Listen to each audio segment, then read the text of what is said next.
Hello and welcome to Political Forum Wednesday, June 21st. Today, welcome 9th Ward Alderman Anthony Beale. Thank you for being on our show today. Thank you for having me. I am Freddie Calixto, a board member here at CAN TV, and you are watching a live interactive program brought to you by CAN TV. It's a community service by CAN TV. Be sure to tell your friends so that they can also watch the show online at cantv.com/hotline. We welcome your questions for the Alderman, Alderman Beale, by calling us at 312-738-1060. During the next 25 minutes, we'll try to get as many phone callers as possible on the air. So please call us at 312-738-1060 if you have a question for the Alderman. And so we're going to get started with some questions that I have for the Alderman. And we're going to start with the most prevalent that I think is on in the city of Chicago, which is the violence. So violence in Chicago is rivaling the unprecedented statistics witnessed last year. What's your reaction? Well, I think what's happening is you're seeing years and years of basically rebellion in the community. There hasn't been a lot of investment in the communities, especially the black and brown community. When you look at the lack of jobs, the lack of education, the lack of infrastructure that's taken place in our communities over the years, now you're starting to see all these things manifest themselves. So we need to reverse the trend. We need to make sure we continue to bring jobs into the community, which I've been doing over the last 10 years. We've been bringing jobs into the 9th Ward with the new method, Whole Foods, Gotham Green, Walmart, Ross, and all those other stores. And we've been able to drive crime down in the 9th Ward. So overall, in the 9th Ward alone, crime has decreased a little. But I will tell you, this past Sunday, we're doing a partnership with Sheriff Tom Dart, who has given me an additional 60 officers that's going to help patrol the area to continue to make sure that crime stays down and doesn't escalate in the 9th Ward. So you're adding 60 Cook County sheriffs Absolutely. to what the police Absolutely. are doing. Absolutely. Oh, very nice. You were quoted as extremely disappointed in the mayor for not continuing to seek court order requiring a judge to oversee police reform efforts in the city. What Absolutely. needs to be done here? Well, I think that the mayor needs to fight the good fight. Our community has had a lot of police brutality. We're paying out, hundreds of millions of dollars every single year to cases from police misconduct here in the city of Chicago. And the Department of Justice has said that there's a problem in the city of Chicago that needs to be addressed. So we need to make sure that we honor that and fight to get a court order consent decree over the city of Chicago and the police department to make sure we start getting people to understand that the police are not our enemy. The police are there to help us. However, there have been a lot of bad apples that have spoiled the bunch. And right now, there's not a lot of confidence in the police department, and we need to turn that around. And the Department of Justice consent decree will do just that. And I don't think we have, we shouldn't take a soft approach and say, well, because Jeff Sessions doesn't agree with consent decrees under the Trump administration, that we need to take a softer approach. I think we need to fight it because our community deserves it, and we're going to demand that we get that consent decree. Thank you, Alderman. I think we have a caller on the line. Caller, what is your question? Do we have a caller? Yes, hello. Good. How you doing? Alderman Beale. I'm sorry. We need to speak up a little louder. We cannot hear you. Hello? Hello. Go ahead, caller. Yes. Alderman Beale, I want to know why there's over $100 million worth of construction going on downtown right now. There's 50 cranes at least. Not one African American, not one Hispanic construction company are on any of those. I want to know, now we have enough African American aldermen, enough Hispanic aldermen to change that. Well, I mean, that's a very good question. And, a lot of times just because you drive past and don't see minorities working on the job site doesn't mean that they're not there. But we do know there is a lack of minority participation in construction in the downtown area. And so we need to address that. But they are abiding by the 25 and 5 or 26 and 6 now minority participation here in the city of Chicago. So they are abiding by the rules that are set forward.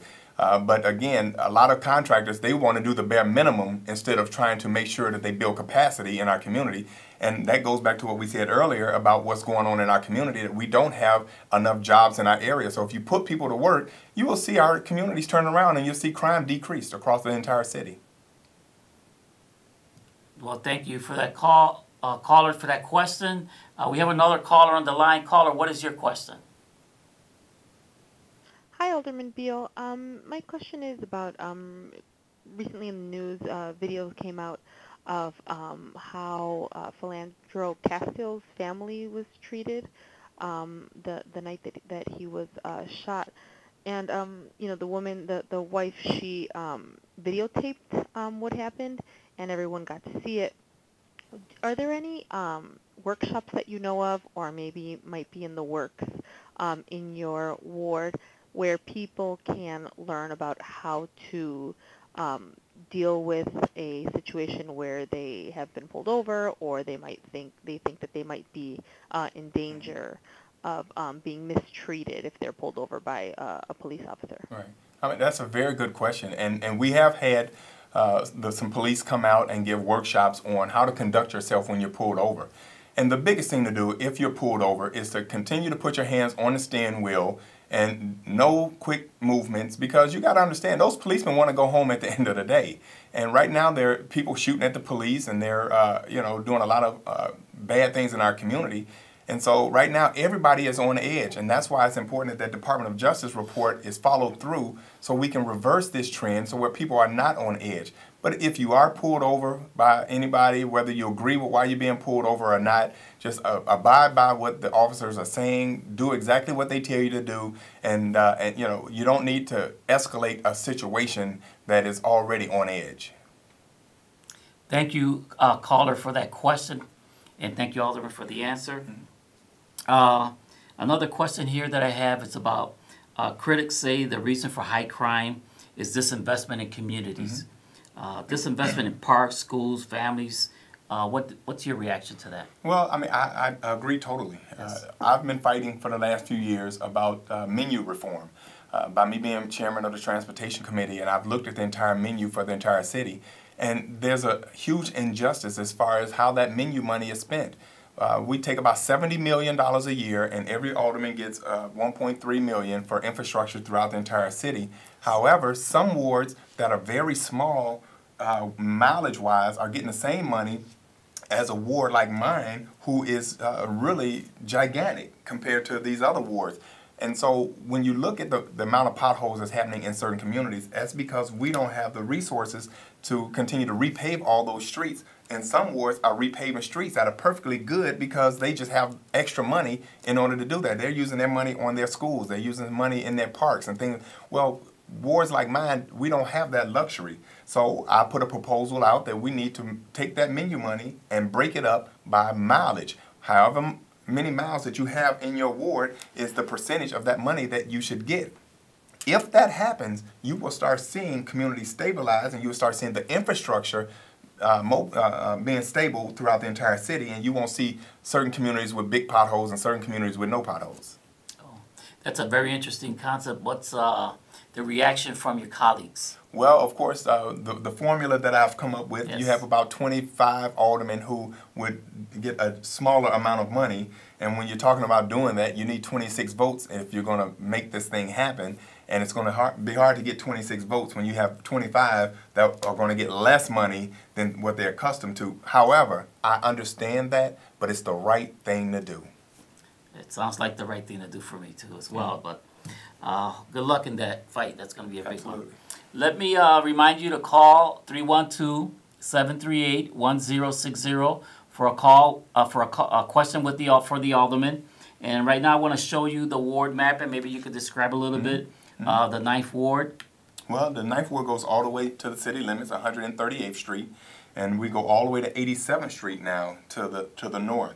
So you're looking at 87th to the north, 138th to the south, the Bishop Ford Expressway to the east, and then over to the west, State Street is a huge dividing line between 103rd and 119th. and then from 199th to 103rd we go over to Low, and 119th about down to 129th we go over to as far as Union.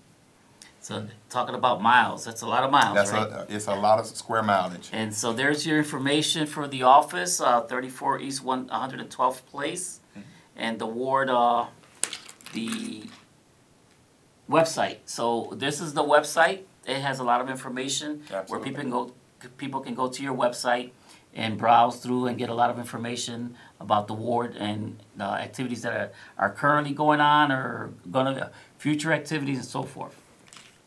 So that's the wards09.com. Absolutely. Great. You did mention the menu money, and that's a major task that you have in front of you, so good luck in that. The other issue, I believe we just had a conversation about this the last time you were on the show with me in our old building. We were talking about the taxi service and the struggle that they were going through at the time. Absolutely. You want to talk a little bit about that? How is that going? Well, and how involved are you? Well, I mean, we put a lot of reforms in place, but right now you can see it's nowhere near enough. The taxi cab industry is hemorrhaging right now, and if we continue to go down this road, you know, you're not going to see that many taxi cabs drivers on the road in the very near future. So it's unfortunate that you have technology that has come in and has wiped out an industry, that is wiping out an industry that has served this community. Taxi cab drivers, in my opinion, are ambassadors of the city. They know the city. They know what's going on. You can have a conversation with a taxi cab driver. You know, I'm not a big fan of the Uber and Lyft because you get into a car where you don't know who the person is. And we've been trying to fingerprint Uber and Lyft, and they're totally resistant to fingerprinting. We were able to get some preliminary background checks, but a fingerprint will basically, you can't hide who you are with a fingerprint.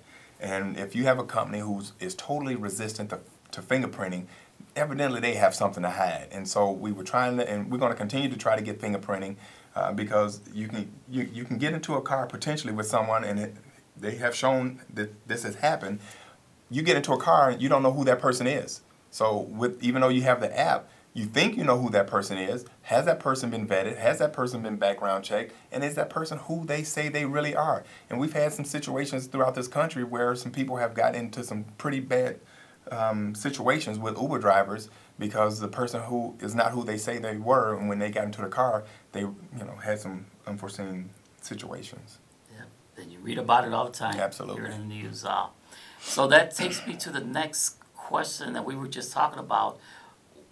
What we're hearing is that people like Uber and Lyft and other rideshare are looking at eliminating drivers. So what's your take on that? Are we going to see cars just going without drivers, and what do we expect to see in the city of Chicago? Well, right now, me and Alderman Burke have put a proposal together to stop any testing of autonomous vehicles here in the city of Chicago, and we have a hearing that we're trying to schedule for next month. Because what's happening is, we're getting into the realm where, the Jetsons is becoming a reality. Yes. Where there's not going to be anybody driving cars. There's not going to be anybody driving trucks. There's not going to be anybody driving planes. Or so it's getting really scary out there. That we're getting to a point to where we're going to have roads full of autonomous vehicles. And so the very same people that Uber and Lyft say that they're employing 30,000 people in the black and brown community, those are the same people that Uber at the end of the day are going to be putting out of work because they're the #1 funder for autonomous vehicles. And so they're taunting that we're putting people to work, but they're behind the technology that's also going to put those same people out of work. So it's bringing them the unemployment numbers down, but they're going to go back up again. They're going to shoot them right back up. Well, I'm a little concerned myself about that. I don't think I ever want to do that. Let me remind the audience that you're watching Political Forum, a community service of CAN-TV. My name is Freddie Calixto. I'm a CAN-TV board member. This is a live interactive show. Please call us at 312-738-1060. If you have a question for the Alderman, this is your opportunity to talk about what's going on in the 9th Ward. Alderman Beale, What else can you tell us about the Ninth Ward that you want to share with the audience? Well, there are a lot of great things happening. Last year we made a huge announcement about Whole Food Distribution Center coming to the Ninth Ward, and we were actually successful in attracting the Whole Food Distribution Center from Indiana. Oh, wow. So a lot of times people are saying all our jobs are going to Indiana. Well, we attracted a company from Indiana to come here into the city of Chicago. And so it's going to be about 400 jobs, and that building is under construction right now. It should be open as far as operation sometime early 2018, and we're really excited about that. And so, to attract businesses from Indiana is a huge feather in the cap of the residents of the Ninth Ward who have fought to bring jobs back into the community. And the Method company is still doing well, and we have the world's largest indoor greenhouse on top of Method, where they're growing lettuce by the tons over there and all kind of greenery for a healthy way of life. So we're really excited about bringing all those jobs into the area, and it could not have happened if we had not fought years ago to get the first Walmart on the south side. And so to get that Walmart in, and it really has broke down a lot of barriers to get all those things going. And so, and right down from the Walmart, we're under construction right now for the state's largest indoor sports training facility. It's 138,000 square foot of indoor sports training that we're going to be taking place at 10355 South Woodlawn, right down the street from the Walmart. And so, we're really excited about what's happening in the community. And let's not forget about the artist housing. We have the first artist housing, affordable artist housing on the far south side of Chicago in decades in the historic Pullman area. So we're going to be building 38 new units of artist housing right there on 111th Street. Can we stop? I want to get this caller in, Absolutely. but I want to talk more about that artist housing. Caller, what is your question? We have a caller on the line. Yes. Go Yes. ahead. Good evening, guys. How you Good doing? evening. Good evening. Alderman, I have two-part question for you. The first one is this. Why don't you think about bringing back the retired officers to ride in the beat cars with some of the young people, the people who really still don't understand the job? And maybe the old-timers could maybe show them around how to do and what to do. And it'd be a great idea instead of just having things going as it is. Number two, why don't you talk to the church pastor, Reverend Meeks, to open up his doors sometimes. Let the young people come in. There's a lot of places that people don't have nothing to do. Pullman Park or over there at, on 111, it's kind of not safe. But open up the church doors. Let the people come in. Let them play. Let them do certain things. Have crafts and art. Listen, I appreciate you taking the call. I'm not trying to get on you. I'm just offering a suggestion. Let me get out the air so I can hear your response. All And right. thanks for taking the call. I appreciate the question. Well, let me just say, most times when a person retires, they're really not interested in coming back working a full-time job. So most officers, when they finish their career, they're looking to retire and just kind of relax and maybe do some little part-time stuff. But we still have our field training officers who are trained to bring the new officers in and show them the ropes and show them the do's and don'ts of the police department. And so that is still up and going, and that's still a successful operation that the police department has. So I understand your concern to bring back some knowledge and some expertise, but we have a lot of knowledge and expertise that are still out here on the streets that are patrolling our communities. And so as far as the churches are concerned, I'm a huge advocate that all churches, not just Reverend Meeks, but all churches should open up their doors. We have quite a few churches in the Ninth Ward, in the community. And if we had more churches open up their doors to, really give people opportunities to get off of the street and get some very good constructive programs and some arts, some crafts, some culinary classes. I mean, you name it, there's a lot of things that we could be doing in the community that, again, if we had the space to do it, we can, offer some resources for some of those programs. So I understand what you're saying, but the Pullman Park development is, I disagree with you. I think it's extremely safe. It's right across the street from the 5th District Police Department. And right now that Walmart development is one of the top Walmarts in the city of Chicago as far as sales are concerned. So it's full of cars every single day. And that youth center, I think, that we're building down the street is going to help keep 1,100 kids a week off of the street, and that's what we're anticipating, that facility being open about 14 hours a day. And so those are going to be family-oriented facilities that can help give some tutoring, some mentoring, some ACT training, and things like that to have a holistic approach and really get some mentors in there to, these kids can really look up to somebody that's positive, doing positive things in the community, because we need role models in the community. We don't need people listening to rap and the videos, because those are not your role models. Those are not the people out here on the street trying to make a difference in your lives every single day. So thank you for that call. Caller, thank you very much for those two questions. We have another caller on the line. Caller, what is your question? Yes, good evening. I have a question about distracted driving and also distracted bicyclists. As I'm driving through the city, I still see people texting on their phones. Actually, I see bikers, like messengers, who are texting on their phones, which is crazy. So I know that you're linked to something called a textilizer. Is that something that you're really a proponent of, or what's the answer here? Absolutely. Well, that is an ordinance that we're going to be looking at because we have too many accidents. We have too many distracted drivers. We have people now FaceTiming while driving. They're not just texting, but they're actually having video conversations with people. Something has to change. And so I would love, because there is technology out there, you have it in your cars with your GPS. Once your car starts moving, you can no longer operate the GPS on the dashboard. They have that same technology for your cell phone. If you're going a certain speed, if you're in a car, your phone should shut down to where you cannot text, FaceTime, things like that. You should still be able to make calls because we have all the hands-free devices, and so we don't want to mess with that. But the texting while driving, texting while riding a bike, FaceTiming, videoing, things like that needs to stop. And there's technology out there. And so the textilizer that we put forward, hopefully we don't have to pass it, because we're trying to get the attention of the industry, your T-Mobiles, your AT&T, your Verizon, to roll that technology out to stop people from texting in hazardous conditions. Thank you for that question, caller. Can we go back to the artist? Absolutely. The artist, affordable artist housing. Mm-hmm. Very interesting concept. Can you talk a little bit Well, about how did it come to the Ninth Ward? Mm-hmm. Well, actually, it was a community group in the Pullman community that came to me, and we were able to get some federal resources, and we also have some historic tax credits in the state to be able to put the financing together. And we did a market analysis. We did it, we wanted to see first, was there a need and was there a desire? And it came back so positive.